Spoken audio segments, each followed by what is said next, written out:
Narito na naman ang mainit na balita mula sa mundo ng politika. Isang nakakagulat na balita ang kumakalat ngayon sa social media kung saan sinasabing umano'y may 40 na bangkay na natagpuan sa isang lupain na iniuugnay sa pamilya ni Ferdinand Marcos Jr. at Amy Marcos. Ayon sa mga viral na post, isang whistleblower umano ang lumantad at nagbigay ng detalye tungkol sa nasabing insidente. Isang aligasyon na agad nagdulot ng takot, galit at matinding reaksyon mula sa publiko. Gayunpaman sa kasalukuyan, wala pang opisyal na ulat mula sa Philippine National Police o sa alinmang kinikilalang ahensya na nagpapatunay ng nasabing claim. Wala ring kompirmasyon mula sa mga lehitimong news organizations ukol sa umano'y pagkakatagpo ng mga bangkay o sa sinasabing whistleblower na lumantad. Ayon sa mga eksperto sa impormasyon at media, ang ganitong uri ng balita ay maaaring bahagi ng disinformation na kumakalat online, lalo na kung wala itong malinaw na pinanggagalingan o ebidensya. Binibigyang diin nila ang kahalagaan ng pag-verify ng impormasyon bago ito paniwalaan o ibahagi, lalo na kung ito ay may seryosong akusasyon laban sa mga kilalang personalidad. Sa ngayon, nananatiling hindi beripikado ang naturang ulat. Patuloy ang paalala sa publiko na maging mapanuri at umasa lamang sa opisyal at mapagkakatiwalaang sources ng balita. Ang responsableng paggamit ng social media ay mahalaga upang maiwasan ang pagkalat ng maling impormasyon at mapanatili ang katotohanan sa gitna ng mga kumakalat na balita. At yan nga ang mabalitang ating pagkakatutukan, at kung bago ka pa lamang sa aking channel ay huwag kakalimutang mag-like, share and subscribe para updated ka sa mga bagong balita dito sa Tatak Pinas.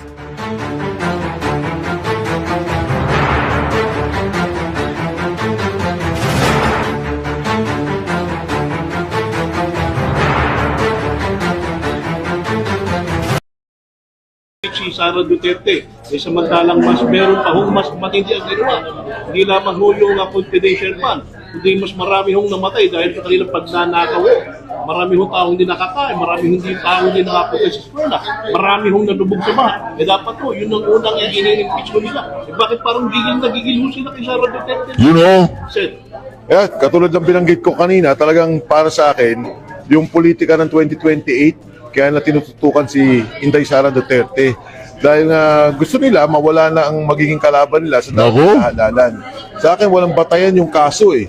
Pero sabihin mo na, sige, gusto nila mag-file ng kaso at ang Vice President naman, pagkakataon niya sumagot. Bakit ang Presidente? Yan ang mas malaki, bilyon-bilyon yung kaso na katulad ng binanggit mo. Dapat kung totohanan ang gusto nila, na makita ang katotohanan at ma-resolve yung mga pagnanakaw sa gobyerno na alam mo, yung unallocated fund, 2 trillion, hindi lang billion, 2 trillion from 2022 to 2025. Dapat lahat, tinignan nila. Kaso, unang araw pa lang hindi pa nga tayo, kumbaga yung botohan sa form, kakatapos mo lang, wala na kagad, tapos na rin kagad yung substance. Talagang minadali. Kung ano pa ho yung kanilang ginagawa, pagka hindi yung pumapabor sa kanilang panahon, walang konstitusyonan. Walang konstitusyon. Pag kay Sara, walang konstitusyon. Pag sa kanila ay may konstitusyon. Bakit gano'n? Talagang napakasama nung ganyang ginagawa nila kasi nga ang proseso ng impeachment sagrado. Kailangan yan, tinitingnan natin na maayos at ang proseso yun ay tama.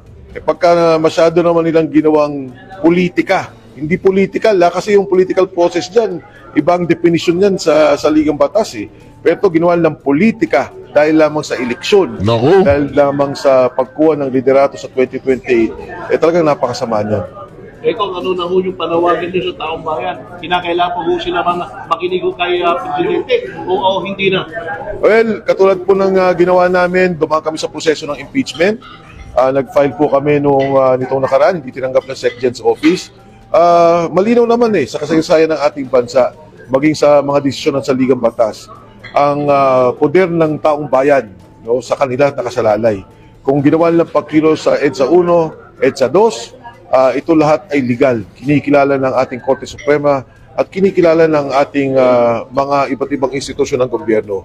Kung ayaw payagan ng Kongreso at Senado na gawin ng tama, taong bayan na magdidesisyon para dito. Sir, matutuloy ho ba rally nyo ngayong February? Itong malaki yung rally na?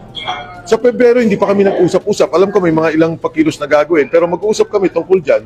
Siyempre, hindi naman tayo hinto Hindi naman to dahil sa rally lang pero may mali. May dapat panagutin. Biruin mo nagnakaw ng 4 billion doon sa Bulacan, Henry Alcantara. 300 million sinole. Kawawa naman. Hindi ko lubos maisip kung paano gagawin yung ganoon bagay. Kung sa inyong palagay, paano na ho yung bansa natin, saan ho patungo na ho yung bansa natin ngayon? Kailangan natin talagang baguhin. Nakikita natin talaga yung nagiging problema sa korupsyon ng Kongreso at Senado at yung ngayon talagang grabe, organisado.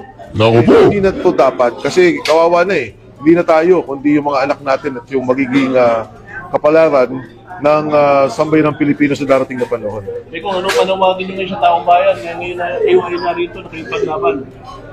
Sa ating mga kababayan, nakikita nyo naman po yung nangyayari. Kayo po yung mas gagawa ng desisyon, nakita nyo kung paano itrato yung mga ebidensya, magmula sa investigasyon sa Senado, ngayon sa Blue Ribbon Committee, ngayon nagkakaroon ng impeachment process, nakikita nyo po lahat yan. Alam nyo naman po at alam kong nakikita nyo at alam ninyo yung mga nangyari sa ating bansa. Huwag ho natin ito payagan dahil huwag na po dun sa mga nakakatanda sa atin sa ngayon. Pero yung kinabukasan ng magiging anak natin. Kawawa na ating bansa. Ayaw natin yung mga taong bayan umaalis ng ating bansa para lang kumita ng pera. Diba? Umaalis ng bansa para mabigyan ng magandang kinabukasan yung ating manak. Ito pala, ito lang yung pondong kailangan ayusin natin. Huwag lang nakawin at gamitin ng tama, maayos natin ang bayan natin. Kung sakasakali yung mga ayos na ito, wala na hubang mahirap sa ating bansa, wala na hubang mamamalimos sa kalsada, wala na hubang matutulog sa kalsada, Alam mo, wala na hubang pipili ng mahata sa ospital. Napakadami nating pwede magawa sa pondo natin eh. Naku. Yung lang sinasabing problema ng pabahay, 2 trilyon to unallocated. Kung ginamit pala natin ng tama, marami nagkabahay. Yung sinasabing magsasaka, walang patubig. Kung ginamit ng tama, nagkaroon sana ng maayos na produksyon sa agrikultura. Eto, magsasummer na naman. Magkakaroon ng problema sa tubig sa mga bahay. Yung pala, andyan lang ang pondo. Pwede nating magamit. Pagdating natin sa ginawa nila doon sa PhilHealth, yung pondo kinuha nila at nilagay nila sa paggawa ng mga flood control projects. Ang sama nun imbis na palawakin sana at ayusin yung problema pangkalusugan. Maraming salamat. Maraming salamat at nagmukha kang congressman sa akin ngayong umaga. Napakagandang lalaki mo. Oo, ako, mga ka-reaction. Talunin nyo na lang kasi sa 2028 si Sara Duterte at si Marcoleta. Ito ang mga ka-reaction ha. Ito lang sasabihin natin dyan. Halimbawa, itong Senado, nagkamali sila. Halimbawa, nakarating po ng Senado yung impeachment ni VP Sara. 100% naman dyan sa may Kongreso, i-impeach yan 100% yan. Pero na lang kung ang mga kongresista dyan, wala nang tinanggap, baka mayroon pa tinanggap, di ba? O baka may tatanggapin pa rin, di ba? Yung mga allocable nila. Pero mga reaction, halimbawa, example lang to, nakarating po ng Kongreso at na-impeach si VP Sara dyan sa Kongreso, mga ka-reaction. Sa Senado. Alam po ba ninyo kung anong mangyayari sa Pilipinas? Imaginein po ninyo. Ito, sasabihin na, walang mangyayari dyan. Yun nga ang Pangulong Duterte, nadala sa dahig walang nangyari, di ba? Kasi hindi tayo kumagat. Hindi tayo kumagat doon sa paing ni Bangag na kapag nagwala ang mga taong bayan, ay bababa nila ang batas militar. Ngayon, ito halimbawa, nagkagulo. Halimbawa lang ha. Hindi ko sinasabi magkakagulo. Halimbawa, dyan sa Senado, nagkamali ang mga senador. In-impeach si VP Sara Duterte. Imaginein po ninyo kung ano mangyayari sa Pilipinas. Kasi nakikita po ng karamihan ng mga Pilipino, ang pag-asa na lamang natin ngayon, si Sara Duterte at si Senador Congressman, si Senador Vice President Marcoleta. Sila na lang ang pag-asa natin si President Sara Duterte, si Vice President Rodante Marcoleta. Sila na lang ang nakikita natin pag-asa na tunay na naglilingkod at tunay na may tapang at alam ang katuwiran at nasa katuwiran at pabor sa Pilipinas, sa mga Pilipino at unang-una, lalong-lalo na pala, hindi sila mga magnanakaw. Imaginin ninyo, tutasin! Imaginin mo Imaginin mo yan, huwag ka pa gago-gago dyan sa Senado. Imagine mo. Putaragistong si Inang Tutang Soto, masyado excited. Ano ba? Hatat-natat ka na bang umupo? Okay, sa opisina ng Vice President? Nako! Ikaw ba yung pinangakuan ni Bangag na mag-isugo? Ganon. Tangina mo, wala pa nga. Hindi pa nga na-impeach si Sara sa Congress. Tapos, makaliwat ka na ng interview mo tungkol sa ready ka na, sa impeachment case ni Sara. Kailangan araw-arawin ito. Kailangan madaliin, wag nang patagalin. Tangina mo, wala pa nga. Antayin mo muna ma-impeach sa Congress bago mo salita ng ganyan. Maging professional ka naman, paminsan-minsan. Palagi na lang joker ka Ano ba akala mo? Lasait mo lang ka pa rin? Tangina mo, alam namin na bias ka. Alam namin yan. Pero wag namang garapal na pinahalata mo sa taong bayan kung gaano katabayas hayop ka. Pinangakuan yata ni Bangag na ito susunod na Vice President eh. Kaya nga si Loren Legarda, papaupuin di umano nila bilang presidente ng Senado kapag naupo na bilang Vice President naman, ito si tutang ina mong Soto ka. Diba? Napanood ko kasi kay Attorney Trixie Angeles Nako! na lahat ng mga boboto pabor, okay, kay Loren Legarda ay magkakaroon ng problema. At yung mga may problema namang senador sa administrasyon, mawawala ng problema. Masosolve na yan. Yun! Nanatili ang loyalty nyo kay tutang ina mong Soto ka. Diba? Mahiya ka naman. Hindi pa nga na-impeach si Sara sa Congress eh. Diba? Kaliwat kanan ng pahayag mo. Tungkol sa tungkol sa impeachment Tutangin na si Sara. Soto. Wait lang. Relax. Relax! Tangin mo kayo nagagalit ng taong bayan sa'yo, ayop ka eh. Mag-relax ka. Relax ka lang. Relax! Remember, di ba, yung galit na galit ito dahil sa naging decision ng Korte Suprema na unconstitutional yung impeachment case na pinasa last year ng mga buwayang ito. Galit na galit si Soto. Akala mo naman abogado. Di ba? Huwag kang pumasok sa baluarte ng mga abogado. Wala kang alam yan. Tangina mo ka. Isa kang payaso sa Senado. Lol. Excuse me po. Sabi, pitay na yan. Tangina to, ulitin ko, Soto ha. Relax ka lang. Antay mo muna ma-impeach si Sara. Excited ka eh. Darating tayo dyan. Tangina mo. But I am just not really Ito mga kareaksyon ha. Ikaw tutangin na ka. Sabi niya sabi nung babae, tutangin na ka. Huwag ka masyadong excited, huwag kang patawa. Okay? Kung nakinig lang tayo sa Pangulong Duterte nung panahon ng eleksyon, kaya lang wala na yun eh. Pakinggan lang natin ang Pangulong Duterte mga kareaksyon. just not really a warning. Bahala kayo. Bahala kayo kung anong gusto ninyo na tao. Inyo yan. Ang akin lang, pagdating ng panahon, basta sinabi ko sa inyo, and he is a very weak leader, ang karakter niya. Except for the name. Pero ang tatay, pero siya, anong ginawa niya? He may make twin hands down. Okay. If that is what the Filipino wants, go ahead. Basta alam ninyo.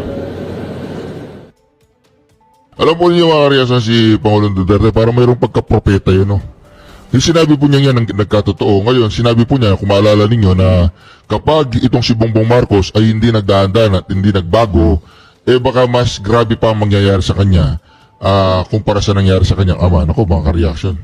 Ito po Yung I will appeal to all of you. So, buti pa itong Abnoy na to, mga ka-reaction. Meron minsan may sense by sense. Pakinggan po natin si Abnoy, I will appeal to all of you. Wala yung, paano ko mas tinito nung araw? Maski na boxing laban sa China, 1.3 billion sila, 95 billion tayo. So, maski piti ka ng ilong. No. So, ano ba pakinabang natin? Na idrama natin tong palalain yung sitwasyon na nangyari para galitin ang bawat isa na humantong doon. Paalala ko rin sa inyo, sa Saligang Batas, we renounce war as an instrument of national policy. And I am bound to follow that. Renounce war daw. Friend to all, enemy to none.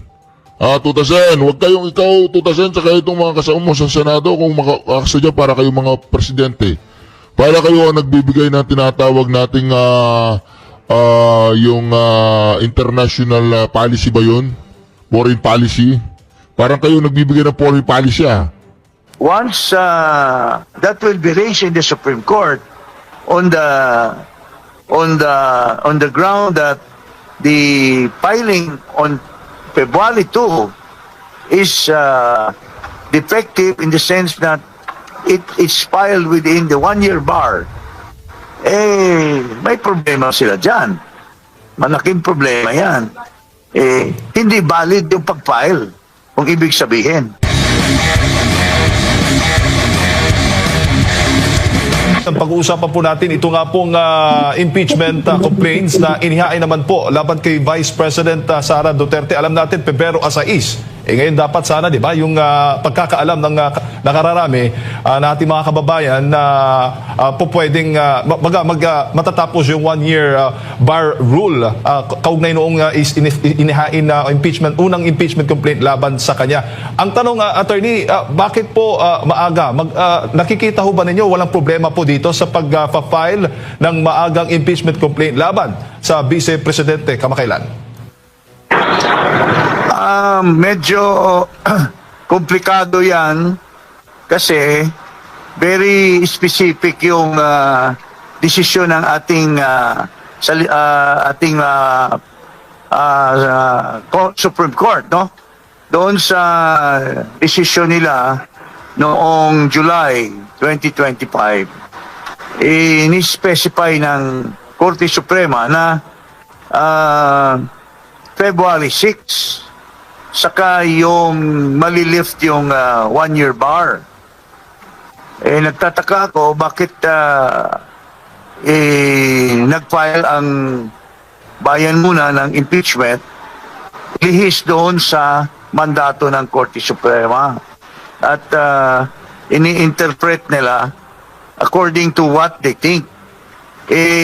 Alam mo, sa tinatawag nating statutory construction, what is clear is yun ang magpiprevail. The decision is not ambiguous. It's not subject to interpretation. So, magkakaroon ng problema yan. Pwedeng ma-question yan in the sense na it is filed within the 1-year bar rule pa rin yung period. So considered yan as barred yung complaint na yan.